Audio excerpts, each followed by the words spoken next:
Good day, my name is Ashley Powell and I'm presenting on the project dEnfant from Cartographic Group. I had the opportunity to work with Nicholas Arusamena and Yara Yusida on this project. So you may be asking, what is a dEnfant?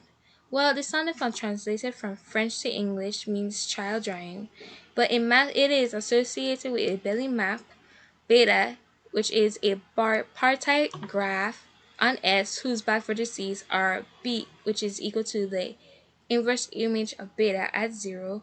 Y vertices are W, which are equal to the inverse image of beta at 1, and edges E equals to the inverse image of beta between the intervals 0 and 1.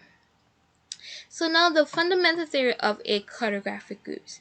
So suppose we have a permutation 0, sigma 0, sigma 1, and sigma infinity.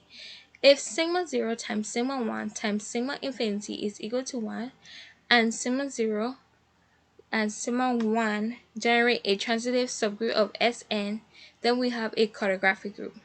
From now on, from this presentation, we will refer to sigma 0, sigma 1, and sigma infinity as a triple. So the purpose of the project. Our first goal was to start with these triples from a cartographic group and draw their descending font. But in the end, we turned out to have a specific goal, which was to start with a triple such that G is equal to 2 and draw a descending font. You may be asked, what is G? We will get to that in the next slide. But before that, you may be asking yourself, how do we know we can do this? Well, here is the answer. We have a Hurst theorem, a consequence, that states that we start with a triple and we can end with a descending font. So the genius formula. Our first theorem is that given the genius G formula, the absolute value B plus the absolute value of W plus the absolute value R plus 2G minus 2 equals to N, and we can solve for the genius G, where B is the number of cycles that appear in sigma 0, where W is the number of cycles that appear in sigma 1, R is the number of cycles that appear in sigma infinity, and N is the number of edges in our drawings. Our second theorem states that we can identify a genus G greater or equal to 1 surface S with the interior of a 4G-sided polygon. We use this genus G to tell us which polygon to draw our descending font on. So during the summer, we were able to come up with an algorithm for drawing descending fonts. So given a triple, we can draw a descending font following these steps. Step 1. Compute genus G uses the genus formula to identify which regular polygon of 4G sides to draw the descending font. Second step is to draw one black vertex for each cycle in sigma 0 and one white vertex for each cycle in sigma 1. For each vertex, draw an edge and label each edge in a one-to-one correspondence with entries in the vertices corresponding cycle. Then label the edges such that if we read the edges counterclockwise around the vertex, we read the cycle from left to right. Next, we will connect all the edges with matching label and make sure each edge do not cross each other. Step 3 in this algorithm is to verify sigma infinity. By using the right-shoulder method. The right-shoulder method instructs us to pick up any edge on the descending font, and we walk along the edge such that our right shoulder is next to the edge. As we move along the descending font in this manner, we consider or write down the edge after a white vertex and ignore the edge that after a black vertex. So here is an example. Here is an example of a genus 0 descending font, and we're going to go through it together. So first, it was given a triple of sigma 0 equal to 1, 2, 5, 4, and 3, 6. Sigma 1 is equal to 1, 3, 2, 6, 4, and 5, and sigma infinity is equal to 1, 6, 2, 3, 4, 5. So if we use the formula previously given for genus formula and plug in what we know, we get that the genus is equal to 0. Since we know that the genus is equal to 0, that means we are not going to draw in a polygon because 4 times 0 is equal to 0. So next step is to draw our vertices. So our black vertices, there are 2 of them because there are 2 cycles in sigma 0. Same as for the white vertices, there are 3. So because there are 3 cycles in sigma 1.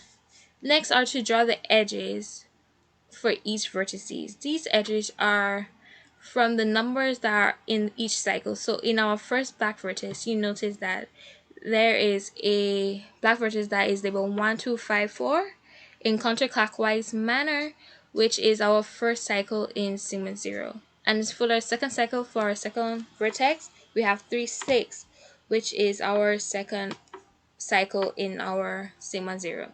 And the same goes for the rest of the white vertices for sigma 1. Next step is to connect each edge with the corresponding number. So you notice that 1 connects to 1, 2 connects to 2, and so on and so forth. Next is to verify sigma infinity is correct by doing the right shoulder method. First, we'll start off by placing our right shoulder where the X marks the spot next to 1. And we're going to follow the arrow. So we're going to pick up the number that is after the white vertex and ignore the number after the black vertex. So we're going to pick up 1 since it follows white vertex. We're going to ignore 4 since it follows black vertex. And we're going to pick up 6 since it follows white vertex. And ignore 3 and we're back to 1, which closes the cycle. We're going to do this for each of the cycle in sigma infinity. And when we do this, we'll find the end that it is a unique dEnfant, and there is no other way to draw it.